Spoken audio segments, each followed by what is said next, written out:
Hello ಎಲ್ಲರಿಗೂ welcome back to Sukruti ನಿಲಯ. ಇವತ್ತಿನ ವಿಶೇಷ ಅಡುಗೆ ಖಾರ pongal and sweet pongal, Sankranti special. Let's start. ಅದಕ್ಕೆ ಬೇಕಾಗಿರೋ ಸಾಮಗ್ರಿಗಳನ್ನ ನಾನು ಡಿಸ್ಕ್ರಿಪ್ಷನಲ್ಲಿ ಕೊಡ್ತೀನಿ. ಮೊದಲಿಗೆ ನಾನು ಅರ್ಧ ಕಪ್ಪಷ್ಟು ಹೆಸರುಬೇಳೆ ಮತ್ತು ಅರ್ಧ ಕಪ್ಪಷ್ಟು ಅಕ್ಕಿಯನ್ನು ತೊಗೊಂಡಿದ್ದೀನಿ. ಇಲ್ಲಿ ನಾನು ಅಕ್ಕಿಯನ್ನು ರೇಷನ್ ಅಕ್ಕಿ ತೊಗೊಂಡಿದ್ದೀನಿ, ಯಾಕಂದರೆ ಅದಾದರೆ ಸ್ವಲ್ಪ ಸ್ಮೂತ್ ಆಗುತ್ತೆ ಅಂತ. ಸೊ ಎರಡೂ ಒಂದೇ ಸರಿ ತೊಳ್ಕೊತಾ ಇದ್ದೀನಿ ಚೆನ್ನಾಗಿ. ಯಾಕೆಂತಂದರೆ ರೇಷನ್ ಅಕ್ಕಿಯಲ್ಲಿ ಗೊತ್ತಲ್ವ ನಿಮಗೆ ಧೂಳು ಜಾಸ್ತಿ ಇರುತ್ತೆ ಅಂತ. ಸೊ ಆ್ಯಕ್ಚುಲಿ ನಾನು ತೊಗೊಂಡಿರೋ ಅಕ್ಕಿ ಕ್ಲೀನಾಗೇ ಇದೆ. ಅದಕ್ಕೆ 1 ಕಪ್ಪಷ್ಟು ಬೇಳೆ ಮತ್ತು ಅಕ್ಕಿ ತೊಗೊಂಡಿರೋದು ನಾನು. ಅದಕ್ಕೆ 4ರಷ್ಟು ನೀರನ್ನು ಹಾಕ್ಕೊಳ್ತಾ ಇದ್ದೀನಿ. ಅದಕ್ಕೆ ಸ್ವಲ್ಪ ಉಪ್ಪು, ಬೇಕಾದಷ್ಟು ಉಪ್ಪು ಮತ್ತು ಸ್ವಲ್ಪ ಅರಿಶಿನ ಪುಡಿ ಹಾಕ್ಕೊಂಡು ಕುಕ್ಕರ್ ಕೂಗಿಸ್ಕೋಬೇಕು. ಆಮೇಲೆ ಒಗ್ಗರಣೆಗೆ ನಾವು ರೆಡಿ ಮಾಡ್ಕೊಳ್ಳೋಣ. ಅಷ್ಟೊತ್ತಿಗೆ ಮೊದಲಿಗೆ ನಾನು ಬೇಕಾದಷ್ಟು ಮೆಣಸಿನ್ಕಾಯಿನ 2 ಸೀಳಾಗಿ ಸೀಳ್ಕೊಂಡು ಪಕ್ಕಕ್ಕೆ ಇಟ್ಕೊಂಡಿದ್ದೀನಿ. ಅದಕ್ಕೆ ಸ್ವಲ್ಪ ತೆಂಗಿನ ಪೀಸ್ಗಳು ಮತ್ತು ಸ್ವಲ್ಪ ಗೋಡಂಬಿ, 1 ಟೀ ಸ್ಪೂನಷ್ಟು ಕಾಳುಮೆಣಸು. ಅಷ್ಟೊತ್ತಿಗೆ ವಿಸಿಲ್ ಬಂತು. ಯಾರ ಮನೆಯಲ್ಲಿ ಈ ಥರ ಕುಕ್ಕರ್ ಹೊರಗಡೆ ನೀರು ಚೆಲ್ಲುತ್ತೆ ಕಮೆಂಟ್ ಮಾಡಿ ಫ್ರೆಂಡ್ಸ್. ಯಾವುದೇ ರೀತಿಯ ಕುಕ್ಕರ್ ತೊಗೊಂಡ್ರು ಇದೇ ಪದ್ಧತಿ. ಓಕೆ, ಸೊ ಮೇಯ್ನ್ ಪೊಂಗಲ್ಗೆ, ಖಾರ ಪೊಂಗಲ್ಗೆ ಬೇಕಾಗಿರೋದು ಮೆಣಸನ್ನು ನಾನು 1 ಸ್ಪೂನಷ್ಟು ತೊಗೊಂಡಿದ್ದೀನಿ. ಈಗ ಒಗ್ಗರಣೆ ಹಾಕ್ಕೊಳ್ಳೋಣ. ಒಂದು ಬಾಣಲೆಗೆ 1 ಸ್ಪೂನ್ ತುಪ್ಪ ಮತ್ತು ಸ್ವಲ್ಪ ಎಣ್ಣೆ ಹಾಕ್ಕೊಂಡಿದ್ದೀನಿ. ಯಾಕೆಂತಂದರೆ ತುಂಬ ಜಿಡ್ಡು ಆಗಬಾರ್ದು ಅಂತ. ಸೊ ಎರಡೂ ಹಾಕ್ಕೊಳ್ಳೋದ್ರಿಂದ ಟೇಸ್ಟ್ ಕೂಡ ಸ್ವಲ್ಪ ಎನ್ಹ್ಯಾನ್ಸ್ ಆಗುತ್ತೆ. ಅದಕ್ಕೆ 1 ಟೀ ಸ್ಪೂನಷ್ಟು ಜೀರಿಗೆ, ಸ್ವಲ್ಪ ಕರಿಬೇವು ಮತ್ತು ಸ್ವಲ್ಪ ಹೆಚ್ಚಿಟ್ಕೊಂಡಿರೋವಂಥ ಶುಂಠಿ ಹಾಕ್ಕೊಂಡು ಚೆನ್ನಾಗಿ ಫ್ರೈ ಮಾಡಿಕೊಂಡೆ. ಅದಾದ ನಂತರ ಪೀಸ್ ಮಾಡಿಟ್ಕೊಂಡಿರೋವಂಥ ಕೊಬ್ಬರಿಯನ್ನು ಹಾಕಿ ಅದನ್ನು ಸ್ವಲ್ಪ ರೋಸ್ಟ್ ಮಾಡ್ಕೊಳ್ಬೇಕು. ಅದು ರೋಸ್ಟ್ ಆದಷ್ಟು ಟೇಸ್ಟ್ ತುಂಬ ಚೆನ್ನಾಗಿರುತ್ತೆ. ಅದಕ್ಕೆ ನಾನು ಇನ್ನೂ ಸ್ವಲ್ಪ ಒಂದು 5-6 ಹೋಳಷ್ಟು ಗೋಡಂಬಿ ತೊಗೊಂಡಿದ್ದೀನಿ. ಗೋಡಂಬಿ ಮತ್ತು ಪುಡಿ ಮಾಡಿಟ್ಕೊಂಡಿರೋವಂಥ ಕಾಳು ಮೆಣಸನ್ನು ಕೂಡ ಸೇರಿಸಿ ಚೆನ್ನಾಗಿ ಫ್ರೈ ಮಾಡ್ಕೋಬೇಕು. ಅದಾದ ನಂತರ ನಾವು ಕುಕ್ಕರ್ ಕೂಗಿಸ್ಕೊಂಡಿರೋ ಅನ್ನ ಮತ್ತು ಬೇಳೆ ಚೆನ್ನಾಗಿ ಸ್ಮ್ಯಾಶ್ ಮಾಡ್ಕೊಳ್ಬೇಕು. ಇವಾಗ ಒಗ್ಗರಣೆ ತಯಾರಾಗಿದೆ. ಅದನ್ನು ನಾವು ಅಥವಾ ಬಾಣಲೆಗಾದರೂ ಶಿಫ್ಟ್ ಮಾಡ್ಕೊಳ್ಬೋದು, ಅಥವಾ ಒಗ್ಗರಣೆನ ಕುಕ್ಕರ್ಗಾದರೂ ಶಿಫ್ಟ್ ಮಾಡ್ಕೊಳ್ಬೋದು. ನಿಮಗೆ ಹೇಗೆ ಅನುಕೂಲ ಅನಿಸುತ್ತೋ ಆ ಥರ ಮಾಡ್ಬೋದು. ನಂತರ ಈಗ ಚೆನ್ನಾಗಿ ಮಿಕ್ಸ್ ಮಾಡ್ಕೊಳ್ತಾ ಇದ್ದೀನಿ. ಎಲ್ಲ ಚೆನ್ನಾಗಿ ಹೊಂದ್ಕೊಂಡ್ರೆ ಟೇಸ್ಟು ಅತಿ ಅದ್ಭುತವಾಗಿರುತ್ತೆ. ನೀವು ಗಮನಿಸ್ತಿರ್ಬೋದು ನಾನು ಎಲ್ಲೂ ಉಪ್ಪೇ ಹಾಕಿಲ್ಲ ಅಂತೇಳ್ಬಿಟ್ಟು. ಬಟ್ ರಿವೈಂಡ್ ಮಾಡ್ಕೊಳ್ಳಿ, ನಾನು ಆಲ್ರೆಡಿ ಕುಕ್ಕರ್ಗೆ ಸಾಲ್ಟ್ ಹಾಕಿದ್ದೀನಿ.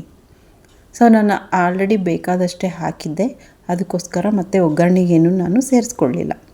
ನೋಡಿ ಎಷ್ಟು ಕಲರ್ಫುಲ್ಲಾಗಿರೋ ಖಾರ ಪೊಂಗಲ್ ರೆಡಿ. ಸಿಂಪಲಾಗಿದೆ ಅಲ್ವಾ? ಬನ್ನಿ ಅದೇ ರೀತಿ ನಾವು ಸಿಹಿ ಪೊಂಗಲ್ನ ಕೂಡ ರೆಡಿ ಮಾಡ್ಕೊಂಬಿಡೋಣ. ಸೇಮ್ ಅಳತೆನೇ ತೊಗೊಂಡಿದ್ದೀನಿ, ಅಕ್ಕಿ ಮತ್ತು ಬೇಳೆ. ಮತ್ತು ಅದೇ ಪ್ರೊಸೀಜರ್. ಅಕ್ಕಿ ಮತ್ತು ಬೇಳೆನ ಚೆನ್ನಾಗಿ ನೀರಲ್ಲಿ ತೊಳ್ಕೊಂಡು ನೀರನ್ನು ಬಗ್ಗಿಸ್ಬಿಟ್ಟು ಮತ್ತು ಇದಕ್ಕೆ 1:3 ನೀರು ಹಾಕ್ಕೊಂಡಿದ್ದೀನಿ. ಯಾಕೆ ಅಂತಂದರೆ ಆಮೇಲೆ ನಾನು ಅರ್ಧ ಕಪ್ಪಷ್ಟು ಹಾಲನ್ನ ಕೂಡ ಸೇರಿಸ್ಕೊಳ್ತೀನಿ. ಇದಕ್ಕೆ ಸಾಲ್ಟ್ ಏನು ಹಾಕ್ಕೊಳ್ತಾ ಇಲ್ಲ, ಜಸ್ಟ್ 1 ಸ್ಪೂನಷ್ಟು ತುಪ್ಪ ಹಾಕ್ಕೊಂಡಿದ್ದೀನಿ. ಈಗ ಕುಕ್ಕರ್ ಕೂಗಿಸೋದಕ್ಕೆ ಹಿಟ್ಟಾಯ್ತು. ಅಷ್ಟರಲ್ಲಿ ನಾವು ಸ್ವಲ್ಪ ಕೊಬ್ಬರಿಯನ್ನು ತುರಿದಿಟ್ಕೊಳ್ಳೋಣ. ಡ್ರೈ ಫ್ರೂಟ್ಸು ಮತ್ತು ಕೊಬ್ಬರಿಯನ್ನು ನಾನು ತುಪ್ಪದಲ್ಲಿ ಫ್ರೈ ಮಾಡಿಕೊಂಡು ಅದನ್ನ ಮಿಕ್ಸ್ ಮಾಡ್ಕೊಳ್ತೇನೆ. ಇದು ಸ್ವಲ್ಪ ಟೇಸ್ಟ್ ಕೂಡ ತುಂಬ ಚೆನ್ನಾಗಿರುತ್ತೆ. ಸೊ ಇನ್ನು ಕುಕ್ಕರ್ ವಿಷಲ್ ಬಂದಿಲ್ಲ. ನನಗೆ ಆಮೇಲೆ ಜ್ಞಾಪಕ ಬಂತು. ಸೊ ಅದೇ ಕಪ್ಪಲ್ಲೇ ನಾನು ಬೆಲ್ಲ ಕೂಡ ಮೆಜರ್ಮೆಂಟ್ ಮಾಡ್ಕೊಳ್ಬೇಕು ಅಂತ. ಅದಕ್ಕೆ ತುರಿದಿಟ್ಕೊಂಡಿರೋ ಕೊಬ್ಬರಿನ ಒಂದು ಚಿಕ್ಕ ಪ್ಲೇಟ್ಗೆ ಟ್ರಾನ್ಸ್ಫರ್ ಮಾಡಿಕೊಂಡೆ. ಈಗ ಬೆಲ್ಲನ ಪುಡಿ ಮಾಡಿಕೊಂಡು ಆ ಸೇಮ್ ಅಳತೆಗೋಸ್ಕರ ಕಪ್ಪಲ್ಲಿ ಹಾಕಿಟ್ಟಿದ್ದೀನಿ. ಇಲ್ಲಿ ನಾನು ಅರ್ಧ ಕಪ್ಪಷ್ಟು ಅಕ್ಕಿ ಮತ್ತು ಅರ್ಧ ಕಪ್ಪಷ್ಟು ಬೇಳೆ ತೊಗೊಂಡಿದ್ದೆ. ಸೊ ಅದಕ್ಕೆ ಈಕ್ವಲ್ ಆಗಿ 1 ಕಪ್ಪಷ್ಟು ಬೆಲ್ಲ ತೊಗೊಂಡಿದ್ದೀನಿ ನಾನೀಗ. ನಿಮಗೆ ಸ್ವಲ್ಪ ಬೆಲ್ಲ ಅಥವಾ ಸ್ವೀಟ್ನೆಸ್ ಜಾಸ್ತಿ ಬೇಕು ಅಂತಂದರೆ ಇನ್ನೂ ಸ್ವಲ್ಪ ಆ್ಯಡ್ ಮಾಡ್ಕೊಳ್ಬೋದು. Cooker whistle ಬಂದಾಯಿತು.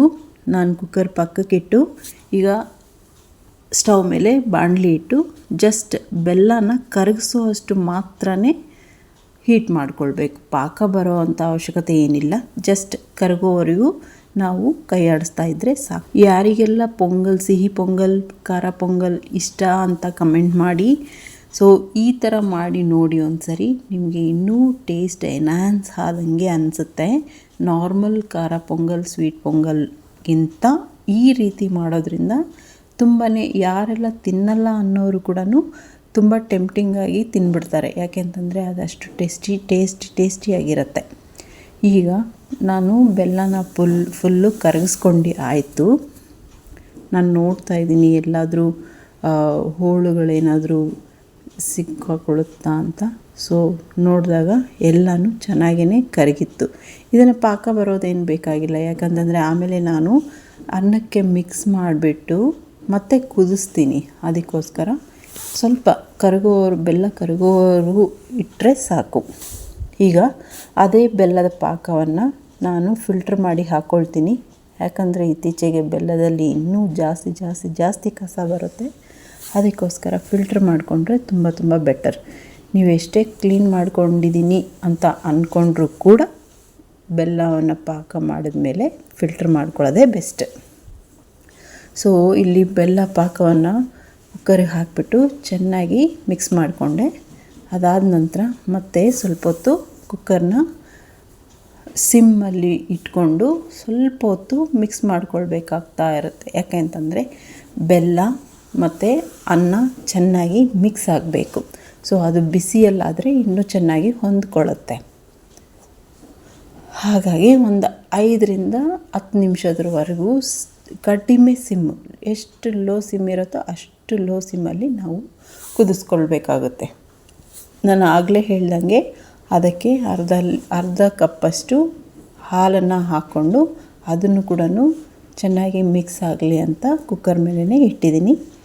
ಸೊ ಸ್ವೀಟ್ ಅಂದರೆ ನಮಗೆ ಮೇಯ್ನ್ ಜ್ಞಾಪಕ ಬರೋದೇ ಡ್ರೈ ಫ್ರೂಟ್ಸ್. ಇಲ್ಲಿ ಕೂಡ ಅಷ್ಟೇ, ನೀವು ಯಾವುದೇ ರೀತಿಯ ಡ್ರೈ ಫ್ರೂಟ್ಸ್ ಆದರೂ ಕೂಡ ಹಾಕ್ಕೊಳ್ಬೋದು, ಅದು ನಿಮ್ಮ ಇಷ್ಟ. ಸೊ ನಾನಿಲ್ಲಿ ದ್ರಾಕ್ಷಿ, ಗೋಡಂಬಿ ಮತ್ತು ಸ್ವಲ್ಪ ಹಸಿ ಕೊಬ್ಬರಿ ತೊಗೊಂಡಿದ್ದೀನಿ. ಹಸಿ ಕೊಬ್ಬರಿ ತುಂಬ ಚೆನ್ನಾಗಿ ಟೇಸ್ಟ್ ಬರುತ್ತೆ. ಯಾಕೆ ಅಂತಂದರೆ ನಾವು ಹಸಿ ಕೊಬ್ಬರಿನ ತುಪ್ಪದಲ್ಲಿ ಫ್ರೈ ಮಾಡಿ ಹಾಕ್ತಾಯಿದ್ದೀವಿ. ಮತ್ತು ಅದು ಕೂಡ ಒಂದು ರೀತಿಯ ಡ್ರೈ ಫ್ರೂಟ್ಸ್ ಫ್ಲೇವರ್ನ ಎನ್ಹಾನ್ಸ್ ಮಾಡುತ್ತೆ. ಸೊ ಅದಕ್ಕೋಸ್ಕರ ನಾನಿಲ್ಲಿ ಹಸಿ ಕೊಬ್ಬರಿ ತೊಗೊಂಡಿದ್ದೀನಿ. ನಿಮಗೆ ಇಷ್ಟ ಆದಲ್ಲಿ ಒಣ ಕೊಬ್ಬರಿ ಕೂಡ ತೊಗೊಳ್ಬೋದು. ಸೊ ಇವಾಗ ಡ್ರೈ ಫ್ರೂಟ್ಸ್ನ ಫ್ರೈ ಮಾಡ್ಕೊಂಡಿರೋದು ನಾನು ಅದೇ ಮಿಕ್ಸರಲ್ಲಿ ಮಿಕ್ಸ್ ಮಾಡಿ ಇನ್ನು ಸ್ವಲ್ಪ ಹೊತ್ತು ಒಂದು 2 ಮಿನಿಟ್ಸಲ್ಲಿ 2 ಮಿನಿಟ್ಸ್ವರೆಗೂ ಕುದಿಸಿದರೆ ಸಾಕು.